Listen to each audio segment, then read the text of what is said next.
Tema saya pagi ini adalah top of mind, ya. Ini adalah istilah yang umum Bapak Ibu sekalian di dalam dunia marketing dan pemasaran, ya. Kita belajar apa itu namanya top of mind, ya. Ya, itu adalah satu brand, produk atau layanan yang pertama kali muncul di benak konsumen dalam kategori atau niche tertentu. Nah, top of mind adalah posisi yang sangat diincar oleh banyak brand.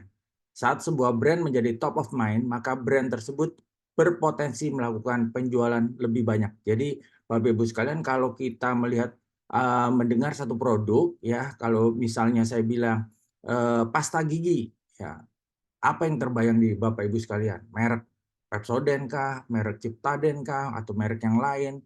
Kalau saya bilang obat sakit kepala, apa yang terbayang di benak Bapak Ibu sekalian? Mungkin Panadol, Paramex, dan lain-lain sebagainya. Nah, beberapa waktu yang lalu, ya, ini jadul sekali Bapak Ibu sekalian, ya. Jadi waktu saya kecil, ya, kalau ini era 70-an, ya, toko kue Tan Gui di daerah Menteng, Tekucik di Tiro. Jadi kalau mama saya atau papa saya ada acara di rumah, biasanya mereka yang terpikir sama mereka beli kuenya di sini, di Tan Gui, ya. Saya bukan promosiin Tan Gui ya Bapak Ibu sekalian, tapi sampai hari ini masih ada Tan Gui, ya. Dia top of mind di benak orang tua saya.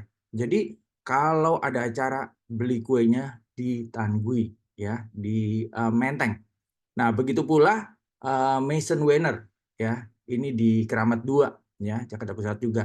Itu toko kue yang top of mind di benak orang tua saya. Kalau ada acara beli kuenya di Maison Weiner. Nah, beberapa bulan yang lalu saya sempat mampir lagi napak tilas ke Maison Weiner. Dan ini bentuknya masih sama Bapak Ibu sekalian. Rasanya masih sama. Kue-kue Belanda di sana, ya, daun bikut, poffertjes, bitterballen, snowballen, dan makanan-makanan Belanda lainnya yang jadul gitu, ya. Ini tempatnya masih belusukan, masih di gang toko kue Maison Weiner, ya, dari tahun 70 Bapak. Kalau nggak salah 67. Tahun 67 mereka buka sampai hari ini masih eksis, ya. Nah, ini di era 70-an sampai 90-an ini top of mind buat apa namanya di benak orang tua saya karena waktu itu belum banyak toko kue. Nah, ini contoh ya 10 produk top of mind Indonesia. Kalau margarin yang terpikir di kita biasanya Blue Band. Kalau bicara obat nyamuk yang terpikir Baygon. Kalau bicara air mineral, juaranya yang top of mind itu Aqua. Mie instan kita ingat Indomie, pasta gigi kita ingat Odol. Padahal Odol itu adalah merek apa namanya pasta gigi buatan Belanda, Hindia Belanda dari tahun apa namanya tahun 1000 apa namanya 1900 sekian, ya. Seperti itu. Itu di Belanda memang ada merek Odol. Nah, kalau ingat pembalut, ingatnya Softtek. Kalau ingat mie cup, ingatnya Popmi. Kalau ingat pompa air, ingatnya Sanyo. Dan kalau ingat deterjen, ingatnya Rinso. Jadi itu adalah top of mind. Apa yang terpikir di benak kita, yang ada di benak kita yang paling atas pada waktu kita menyebutkan satu needs tertentu, ya, atau jenis tertentu dari suatu produk, ya. Tadi itu contohnya margarin, obat nyamuk, air mineral, mie instan, dan lain sebagainya, ya. Jadi itu ada di benak kita yang paling top, ya. Jadi dibilang top of mind. Nah, biasanya pemasar-pemasar atau perusahaan-perusahaan berlomba-lomba melakukan iklan, melakukan semua aktivitas pemasaran untuk membuat produk mereka itu ada di top of mind dari semua penggunanya. Sehingga mereka jor-joran pasang iklan di TV, di media massa, di sosial media, supaya ingat apa namanya semua pengguna lebih banyak lagi yang merespon dan memberikan memakai produk mereka menjadi top of mind. Makanya walaupun Coca-Cola sampai hari ini udah top of mind di benak penduduk dunia, ya, bukan Indonesia aja, penduduk dunia, Coca-Cola minuman ringan. Tetapi sampai hari ini Coca-Cola masih beriklan, ya. Padahal udah top of mind. Dia menjaga supaya tetap di dalam pikiran penduduk dunia untuk minuman ringan selalu ingatnya Coca-Cola. Nah, Baik Bapak Ibu sekalian, kita mau masuk dalam firman Tuhan di Psalm 103 ayat 1 sampai 6, judulnya Our Father Love. Ya, saya bacakan di sini King David's Song of Praise. With my whole heart, with my whole life, and with my innermost being, I bow in wonder and love before you, the Holy God. Yahweh, you are my soul celebration. How could I ever forget the miracle of kindness you've done for me? You kissed my heart with forgiveness in spite of all I've done. You've healed me inside and out from every disease. You've rescued me from hell and saved my life. You've crowned me with love and mercy. You satisfy my every desire with good things. You've supercharged my life so that I soar again like a flying eagle in the sky. You are a God who makes things right, giving justice to the defenseless. Terjemahannya di dalam Mazmur 103 ayat 1 sampai 6 dikatakan dari Daud, pujilah Tuhan hai jiwaku, pujilah namanya yang kudus hai segenap batinku, pujilah Tuhan hai jiwaku dan janganlah lupakan segala kebaikannya. Dia yang mengampuni segala kesalahanmu, yang menyembuhkan segala penyakitmu, Dia yang menebus hidupmu dari lubang kubur, yang memahkotai engkau dengan kasih setia dan rahmat, Dia yang memuaskan hasratmu dengan kebaikan, sehingga masa mudamu menjadi baru seperti pada burung Raja Wali. Tuhan menjalankan keadilan dan hukum bagi segala orang yang diperas. Jadi Bapak Ibu sekalian, kalau kita membedah ya benak Daud, kita membenah isi pikiran Daud, ya. Apabila kita melihat, membaca, menelaah Mazmur 103, kita sedang membedah benak atau isi pikiran yang Daud miliki tentang Tuhan dan posisinya di top of mind Daud. Jadi apa yang ada di dalam benak Daud yang menjadi top of mind di benak Daud, Tuhan sebagai apa, ya. Di sini dikatakan Dia yang mengampuni segala kesalahanmu. Daud mengingat Tuhan sebagai Allah pengampun yang memberi ampunan, ya. Dan dikatakan yang kedua, yang menyembuhkan segala penyakitmu.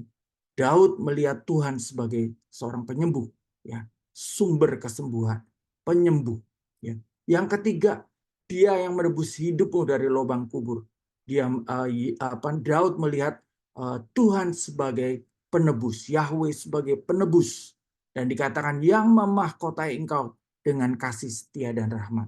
Jadi Daud pun melihat Tuhan sebagai pemahkota yang memberikan mahkota, yang menganugerahkan mahkota kasih setia dan rahmat kepada setiap anak-anaknya. Dan berikutnya di dalam top of mind Daud, dia melihat Tuhan sebagai pemuas. Dia yang memuaskan hasratmu dengan kebaikan, selalu memberikan kepuasan, selalu memberikan memuaskan hasrat di dalam diri Daud dengan segala kebaikan-kebaikan yang Tuhan berikan. Itulah yang ada di dalam top of mind Daud. Dan yang terakhir, dia melihat Tuhan menjalankan keadilan dan hukum.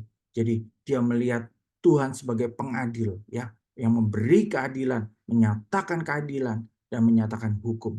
Jadi ini adalah benak Daud, isi benak Daud. Bagaimana Tuhan menjadi top of mind di dalam benak Daud sebagai pengampun, sebagai penyembuh, sebagai penebus, sebagai pemahkota, pemuas, dan pengadil.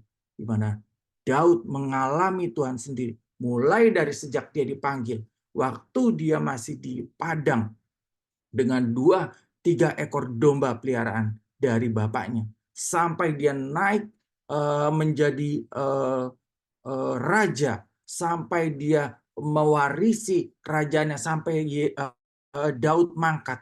Dia melihat gambaran Tuhannya berdasarkan pengalaman iman Daud. Daud melihat Tuhan top of mind di dalam benaknya, bahwa Dia adalah pengampun, penyembuh, penebus, pemahkota, pemuas, dan pengadil. Nah, Daud mengenal Tuhan beserta sifatnya, ya.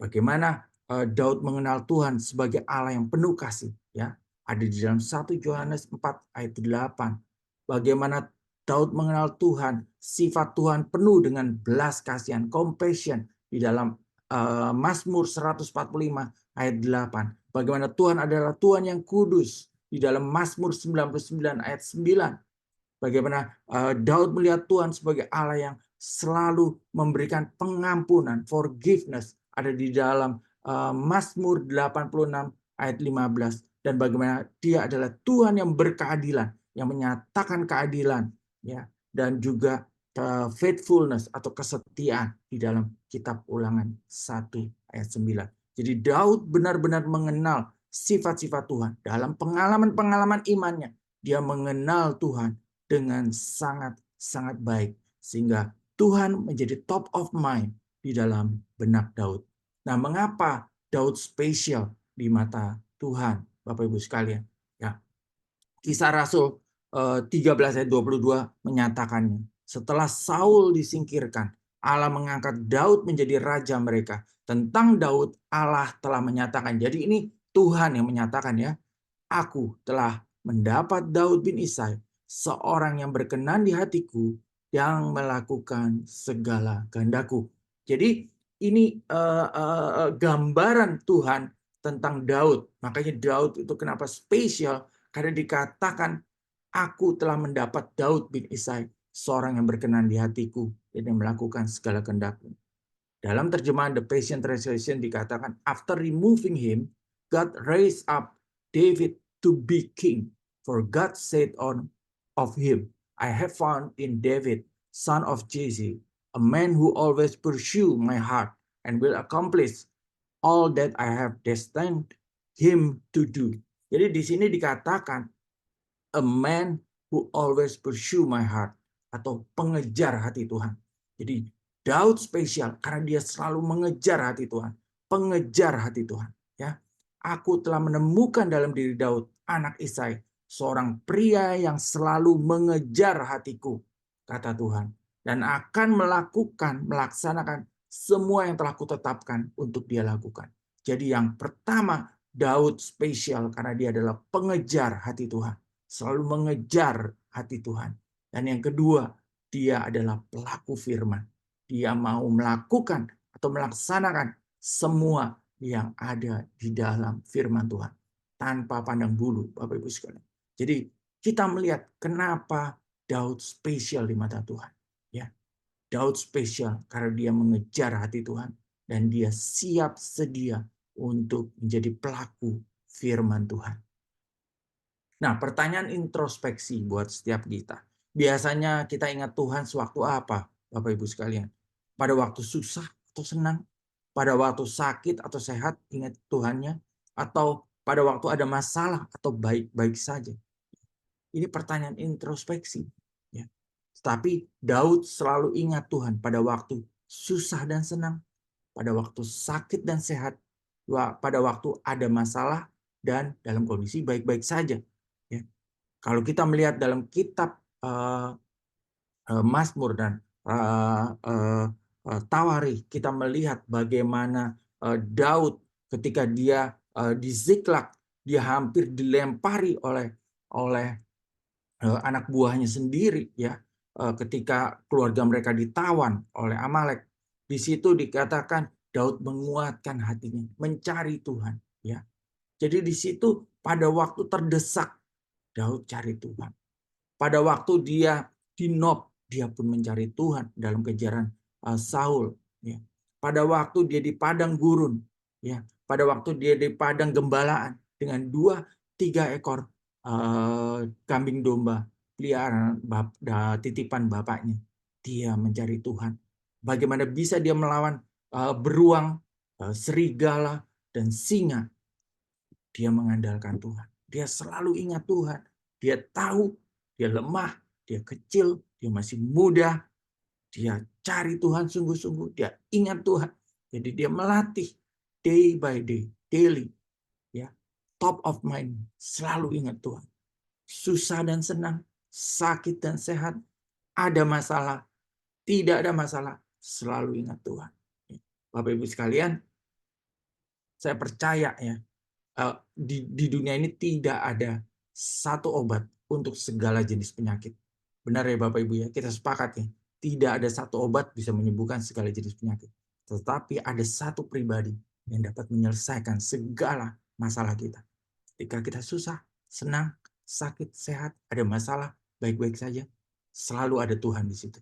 Ya, jadi Daud mengingat Tuhan dalam segala problema, mau susah dan senang, sakit dan sehat, ada masalah maupun dalam kondisi baik-baik saja. Nah, untuk bisa seperti Daud, ya Bapak Ibu sekalian, kita bisa mulai dengan selalu melihat kehadiran Tuhan dalam setiap perkara atau aspek hidup kita. Penting untuk kita berdiam diri, penting untuk kita merenungkan kembali kehadiran Tuhan, melihat Tuhan dalam setiap peristiwa, dalam setiap perkara, aspek hidup kita. Dan yang kedua, Bapak Ibu sekalian, simple, baca, renungkan firman. Itu tidak bisa dihindari. Mengenal isi hati Tuhan adalah mengenal dan membaca surat cintanya. Bapak Ibu sekalian, kalau Bapak Ibu dulu saya nggak tahu ya. Kalau sekarang ya, anak muda sekarang ya, apakah masih tulis-tulisan surat gitu ya, surat cinta gitu ya. Kalau sekarang mungkin pakai WA gitu ya. Nah, tetapi dulu kita tulis surat gitu ya, ninggalin surat, ya. Saling baca, senyum-senyum sendiri, ketawa-ketawa sendiri Bapak Ibu kalau baca suratnya, ya. Jadi kalau mau tahu isi hati kekasih kita, kita baca suratnya Bapak Ibu sekalian, surat cintanya. Nah, kalau kita ingin mengenal isi hati Tuhan seperti Daud, ya kita harus baca dan merenungkan firman. Dan yang ketiga Bapak Ibu sekalian, kita mengingat setiap kebaikan Tuhan dan bersyukur atasnya. Kita menyadari bahwa kita ini lemah, ya. Tetapi ketika kita menerima kebaikan Tuhan, kita belajar bersyukur, kita belajar seperti Daud, kita belajar melangkah menjadi seperti Daud, selalu menjadikan Tuhan top of mind, pilihan pertama di dalam hari-harinya, di dalam kehidupannya. Bapak Ibu, saya punya kisah inspiratif tentang kotak hitam dan kotak emas yang saya akan bacakan, ya. Ada di tanganku 2 buah kotak yang Tuhan berikan padaku untuk dijaga. Tuhan berkata, masukkan semua penderitaanmu ke dalam kotak yang berwarna hitam dan masukkan semua kebahagiaanmu ke dalam kotak yang berwarna emas. Jadi ingat ya, kebahagiaan masukin dalam kotak emas, penderitaan masukkan dalam kotak berwarna hitam. Nah, aku hanya melakukan apa yang Tuhan katakan. Setiap kali mengalami kesedihan, maka aku letakkan ia ke dalam kotak hitam. Jadi ditulis, masukkan dalam kotak hitam. Sebaliknya ketika bergembira, maka aku meletakkan kegembiraanku, menulis, taruh di dalam kotak berwarna emas. Tapi anehnya, semakin hari kotak berwarna emas semakin bertambah berat, sedangkan kotak berwarna hitam tetap saja ringan seperti semula. Dengan penuh rasa penasaran, aku membuka kotak berwarna hitam. Jadi itu ada lubangnya kecil untuk masukkan kertas. Nah, dibuka. Aku membuka kotak berwarna hitam karena penasaran. Kini aku tahu jawabannya. Aku melihat ada lubang besar di dasar kotak berwarna hitam itu. Sehingga semua penderitaan yang aku masukkan ke sana selalu jatuh keluar, selalu di-flush keluar. Ya. Aku tunjukkan lubang itu pada Tuhan dan bertanya, kemanakah perginya semua penderitaanku? Tuhan tersenyum hangat padaku dan menjawab, hambaku, semua penderitaanmu berada padaku. Aku bertanya kembali, Tuhan, mengapa engkau memberikan 2 buah kotak, kotak emas dan kotak hitam yang berlubang? Hambaku, kata Tuhan, kotak emas kuberikan agar kau senantiasa menghitung rahmat yang aku berikan kepadamu. Sedangkan kotak hitamku berikan agar kau melupakan penderitaanmu. Ingat-ingatlah semua kebahagiaanmu agar kau senantiasa merasakan kebahagiaan. Campakkanlah penderitaanmu agar kau melupakannya. Saat Tuhan belum menjawab doamu, ia menambah kesabaranmu. Saat Tuhan menjawab doamu, ia menambah imanmu. Saat Tuhan menjawab yang bukan doa-doamu, ia memilih yang terbaik untukmu. Di dunia ini tidak ada yang namanya kebetulan. Semua sudah direncanakan Tuhan. Tuhan selalu menyediakan yang terbaik, tergantung dari pilihan-pilihan yang kita ambil. Yang terpenting adalah selalu ingat Tuhan dalam segala kondisi hidup kita. Itu adalah kisah inspiratif tentang kotak hitam dan kotak emas, Bapak Ibu sekalian. Jadi Tuhan menyediakan selalu kesempatan buat setiap kita meraih yang terbaik, ya. Tetapi Dia ingin kita melupakan penderitaan-penderitaan kita. supaya kita mengingat selalu kebaikan dan kemurahan Tuhan. Nah, Bapak Ibu sekalian, kalau kita lihat keteguhan pengenalan di penghujung hidup Daud di dalam Mazmur 37 ayat 25, terjemahan The Passion Translation dikatakan, I was once inexperienced, but now I'm old. Not once have I found a lover of God forsaken by him, nor have any of their children gone hungry. Terjemahannya, saya dulunya tidak berpengalaman, tetapi sekarang saya sudah tua. Tidak sekalipun aku menemukan, melihat kekasih Tuhan yang ditinggalkan olehnya. Dan tidak ada satupun anak mereka yang kelaparan. Jadi dari pengalaman iman, day by day, pengalaman iman harian Daud, dia memiliki pengenalan yang tetap akan Tuhan. Top of mind. Tuhan menjadi top of mind di benak Daud. Pengalaman iman pribadi kita tidak akan dapat dicuri oleh siapapun. Jadi Bapak Ibu sekalian, saya dorong setiap kita memiliki pengalaman iman harian bersama dengan Tuhan. Ya, catat hari ini saya memiliki pengalaman iman apa dengan Tuhan. Tuhan nyatakan apa hari ini? Tuhan tolong apa hari ini? Tuhan nyatakan apa hari ini kepada setiap kita. Harus ada pengalaman iman Bapak Ibu. Dan itu pengalaman iman itu tidak bisa dicuri oleh siapapun juga. Karena saya yang mengalami sendiri, karena kita yang mengalami sendiri, itu selalu ada di benak kita. Tidak pernah bisa dicuri oleh siapapun juga. Saya menutup dengan Amsal 3 ayat 6. Become intimate with him in whatever you do, and he will lead you wherever you go. Jadilah intim dengan Tuhan, dimanapun atau kapanpun juga. Dan dia akan memimpin kita kemanapun kita pergi. Mulailah keintiman dengan Tuhan, mengingat Tuhan, dan memikirkannya every day.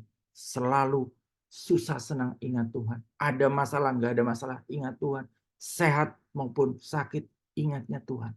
Tuhan, Tuhan, dan Tuhan yang menjadi top of mind di dalam kehidupan kita. Baik, Bapak Ibu, saya selesai. Besok dalam Morning Chapel dengan tema impian, Bapak Ibu akan dilayani oleh Pendeta Royke Menajam. Mari kita satukan hati, kita berdoa. Bapa yang Maha Baik, terima kasih Tuhan. Ajari kami untuk memiliki pengalaman iman hari ini bersama dengan Engkau. Melihat Engkau dan menjadikan Engkau top of mind di dalam kehidupan kami.